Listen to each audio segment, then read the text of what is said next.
Nadhani na natumaini uko mzima ndani ya Yesu. Amen. Na Yesu ametenda mapya ndani yako. Amen. Maana alituambia wakati wa Krismasi, yeye aliyezaliwa kwetu ni Mungu mwenye nguvu, ni Mungu mwenye mamlaka, mwenye uwezo. Yeye ni mfalme wa wafalme. Haleluya. Amen. Mungu wa amani na Mungu wa furaha. Akasema anaozaliwa ndani yao anazalisha hiyo roho ya furaha na amani ndani yao. Haleluya. Roho ya baraka, roho ya kunawili, roho ya kuendelea, roho ya kutangaza injili njema ama habari njema. Maanake wale wachungaji kondeni walipopelekewa mbali na malaika ambazo ni habari njema za kuzaliwa kwa Yesu Kristo, kwa sababu sifa, walienda kule Bethlehemu na Yuda, wakaona mahali Yesu Kristo alikuwa amezaliwa, akiwa amezaliwa katika hori ya ng'ombe. Walipomwona wakamsujudu. Maandiko yanasema wakanena zile habari zote malaika wa Bwana alizonena nao katika kule mlimani wakichunga zile kondoo. Haleluya. Akawaambia amezaliwa kwetu mfalme ambaye ni mwokozi, ambaye ni Mungu wa amani, Mungu wa baraka, Mungu wa ushindi, mwenye amezaliwa kwetu ili tukapate kupokea furaha, tukapate kupokea amani. Maanake ni taifa ilikuwa imekosa amani, ni taifa ilikuwa imekosa furaha, ni taifa ilikuwa imekosa kukaa kwa umoja. Lakini Yesu alipozaliwa akaja akaleta umoja. Wakati Yesu alipozaliwa akaja akaleta furaha. Wakati Yesu alipozaliwa akaleta amani. Wakati Yesu Kristo alipozaliwa akaleta utukufu mpya. Wakati Yesu Kristo alipozaliwa akaleta nuru ama mwangaza katika jina la Yesu Kristo mwana wa Mungu. Hivyo maneno atuambia waliokaa gizani wameona nuru ya Bwana. Waliokaa katika dhiki ya taabu na mahangaiko na mateso na magonjwa, Bwana amewasukia na amewaponya na amewasaidia. Waliokaa katika ufule wa kifo na mauti, Bwana amegusa kuwasukia na kuachilia uzima. Bwana zapesi wenyewe walikuwa wamefungwa na minyororo, wakati Yesu Kristo aliposaliwa wakafunguliwa. Ile minyororo mahali pale akawaachilia, wakabaki wakiwa huru wakitangaza habari njema za Yesu Kristo. Na usema na Yesu asikie na tena. Bwana Yesu asikie na. Na useme amen. Kwa hiyo aliyezaliwa kwetu ni mfalme mwenye mamlaka, mwenye uwezo. Alituambia katika Isaia wale walikuwa na nira nzito, zile nira zingine katika wale walikuwa na mizigo katika mabega yao, zile mizigo ziliondolewa. Bwana zapesi, wakabaki wakiwa huru, wakabaki wakitangaza injili ya Bwana, wakabaki wakitangaza utukufu wa Bwana, wakabaki wakitangaza neema ya Bwana. Malaika akawaambia wale wachungaji kule kondeni, usiogope, manake nimewaletea habari njema. Usiogope, manake nimeleta habari za amani, nimewaletea habari za ushindi, nimewaletea habari za kuendelea, nimewaletea habari za kufaulu, nimewaletea habari za kusaimili. Kila anga ilikuwa imetoka katika shetani. Bwana sape sifa. Manake alikuwa ni mfalme, ndio mfalme. Nikakwambia manake ni mfalme na uwezo wa kifalme ulikuwa katika mabega zake. Falme zote za dunia ziliketi chini yake, ama zilipo chini yake, zikanyenyekea chini yake. Falme za wachawi, waganga, majini, mazingaombwe, falme za Illuminati, Masoni, kitema, Freemason, wakati Kristo alipozaliwa zote zilipo chini yake. My Father, my God, my Redeemer. Anaitwa sifa. Manake anaitwa mfalme wa falme, anaitwa mwenye mamlaka na mwenye nguvu, anaitwa Mungu mwenye enzi, Mungu mshauri wa ajabu. My God, my Father. Anaitwa sifa. Aliyezaliwa katika maisha yetu amebeba kila kitu tunachohitaji kama wanadamu tujue mahali hapa duniani. Haleluya. Kwa hiyo tuko na sababu ya kufurahia, tuko na sababu ya kumtukuza, tuko na sababu ya kumuinua, tuko na sababu ya kumtangaza, tuko na sababu ya kumsherekea. Maanake ni mfalme wa falme. Haleluya. Hebu tusomee Isaia 9 kifungu ile cha 3. Bwana sopesi. Kwetu amezaliwa mwana. Haleluya. He is born as to us a son has been born. Mwenye nguvu na uwezo wa kifalme katika mabega yake. Maana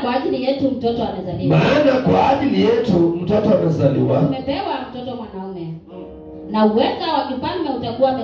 Na uweza wa kifalme utakuwa begani mwake. Naye ataitwa jina lake. Mshauri wa ajabu. Mungu mwenye nguvu. Baba wa milele. Mfalme wa amani. Na useme Bwana Yesu asikie na tena. Haleluya. Yaani Mungu wa ajabu. Mfalme wa milele. Ndio. Mfalme wa ajabu. Yes. Mfalme wa amani. Ndio. Haleluya. Amen. Akasema atakuwa ni mshauri. Yes. Atakuwa ni mchungaji katika maisha yetu. Ndio. Katika mioyoni mwetu. Yes. Haleluya. Amen. Uliyempa nafasi akazaliwa ndani yako. Ndio. Amezaliwa akiona ufalme ndani yake. Yes. Haleluya. Amen. Kwa hiyo kuna ufalme umeingia ndani yako. Amen. Ufalme umeingia katika nyumba lako. Yes. Kuna ufalme umeingia ndani ya maisha yako. Ndio. Kuna ufalme umeingia katika kazi ya mikono yako. Yes. Maanake mwenye amezaliwa kwetu ni mfalme. Ndio. Mwenye amezaliwa kwetu ako na uwezo. Yes. Ako na mamlaka ya mbingu. Kwanza pewe sifa. Anapoingia ndani yako, mamlaka zote za ibilisi zinashushwa chini. Yes. Ngome za ibilisi zinaporomoka.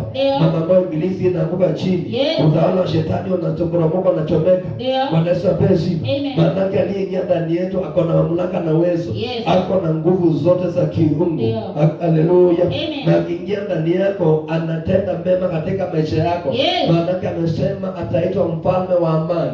Ataitwa mfalme wa furaha. Yes. Akiingia ndani yako kunaingia furaha. Zile boma zinakuwa hazikuwa na furaha, furaha ikapatikana. Yes. Zile familia zilikuwa na amani, amani ikapatikana. Wale wako na upendo, upendo ukapatikana. Yes. Wale wako na umoja, umoja ukapatikana. Yes. Wale wako na ushindi, ushindi ukapatikana. Yes. Katika jina la Yesu Kristo mwana wa Mungu. Yes. Na useme Bwana Yesu asikie na tena. Bwana Yesu asikie na tena. Na useme Bwana Yesu asikie na tena. Bwana Yesu asikie na tena. Na useme amen. Amen. Kwa hivyo ni vizuri sana kuwa na matumaini ndani ya Kristo. Maana ukiwa na matumaini ndani ya Kristo, hivyo ndivyo Kristo huanga anaongezeka ndani yako. Hivyo ndivyo Kristo huanga anatenda kazi ndani yako. Hivyo ndivyo Kristo huanga anatembea na wewe. Hivyo ndivyo Kristo huanga anakutengenezea njia. Hivyo ndivyo Kristo huanga anaondoa mahangaiko. Hivyo ndivyo Kristo huanga anaondoa vifungo. Anakuweka unakuwa huru. Na wakati unakuwa huru unabaki ukitangaza habari njema. Unabaki ukihubiria habari njema. Unabaki ukimsherehekea. Unabaki ukimfurahia. Unabaki mahali pale ukifungua wengine. Katika jina la Yesu Kristo. Na useme Bwana Yesu asikie na tena. Bwana Yesu asikie na tena. Na useme Bwana Yesu asikie na tena. Bwana Yesu asikie na tena. Unaposoma kitabu cha Zaburi 115 kuanzia mstari wa 5 mpaka wa 9 mpaka mstari wa 12. Ninaenda kumalizia mahali pale na mstari wa 13. Na tukimaliza mahali pale utakuwa umebarikiwa. Katika jina la Yesu Kristo mwana wa Mungu. Maanake ni kwa wale wanamtumaini Bwana peke yao. Ni kwa wale wanamtegemea Bwana peke yao. Ni kwa wale wamemwita Bwana akiwa mmoja mbinguni. Hizi maneno ya ahadi yanatangazwa kwa ajili yao. Katika jina la Yesu Kristo mwana wa Mungu. Na ndio yale maneno yanazungumzwa siku ya leo, ambayo ni maneno kupa matumaini, ambayo ni maneno mahali pale kutia nguvu, ambayo ni maneno kuinua maisha yako, ambayo ni maneno kutenda njia mahali hakuna njia. Katika jina la Yesu Kristo mwana wa Mungu. Na Mungu apate kuyasikiza kwa makini, maana naposuka ndani yako katika jina la Yesu Kristo mwana wa Mungu. Nilikuambia wakati Jehova anaposuka ndani yako, yale ya kale yanaondoka. Kama ulikuwa umeingia ukiwa na mizigo mizito, ile mizigo mizito yanaondoka. Kama ulikuwa umeingia ukiwa umedhoofika, hiyo ya kudhoofika yanaondoka. Kama ulikuwa na udhaifu unaondoka. Kama ulikuwa na magonjwa yanaondoka. Kama kulikuwa na nane yanaondoka. Katika jina la Yesu Kristo mwana wa Mungu. Na useme Bwana Yesu asikie na tena. Na useme Bwana Yesu asikie na tena. Neno inasema nini kwenye Zaburi 115 mstari wa 9? Enyi Israeli, mtumainini Bwana. Yeye ni msaada na ngao yao. Enyi mlango wa Haruni, mtumainini Bwana. Yeye ni msaada wao. Enyi mchao Bwana, enyi mnamcha Bwana, mtumainini Bwana. Yeye ni msaada wao na ngao yao. Bwana ametukumbuka, naye ametubariki sisi.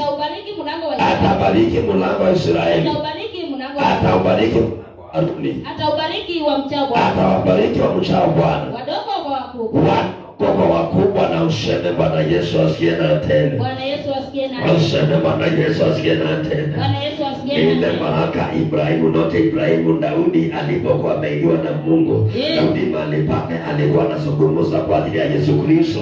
Neno la Bwana likalia Daudi mtumishi wa Bwana. Ili mnamtumaini Bwana Yesu. Yes. Amen. Ndiye mlinzi wao. Ndio.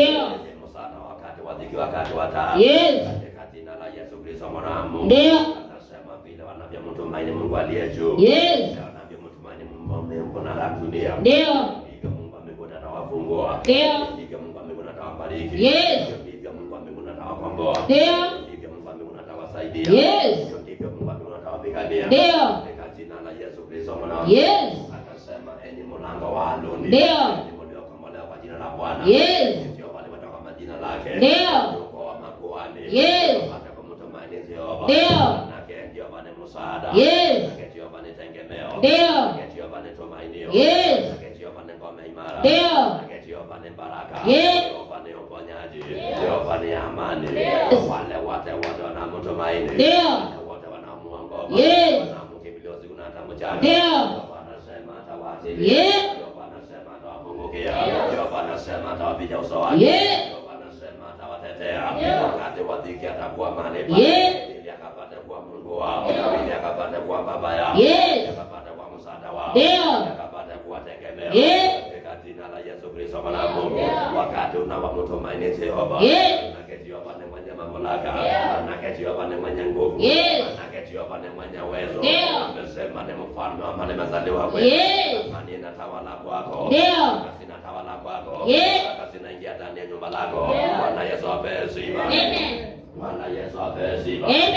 Sema wote unamtegemea Jehova. Watawacha wakapata kuaibika. Watawacha kwa mikono ya maadui. Watawacha kwa mangojo kapata kuwatesa. Watawacha kwa umasikini. Watawacha kwa kuona wanapodharauliwa. Bwana Yesu apewe sifa. Atakuwa ni msaada wao. Atakuwa ni ngao yao. Atakuwa ni kimbilio lao. Atakuwa ni ngome lao. Atakuwa ni mlinzi wao.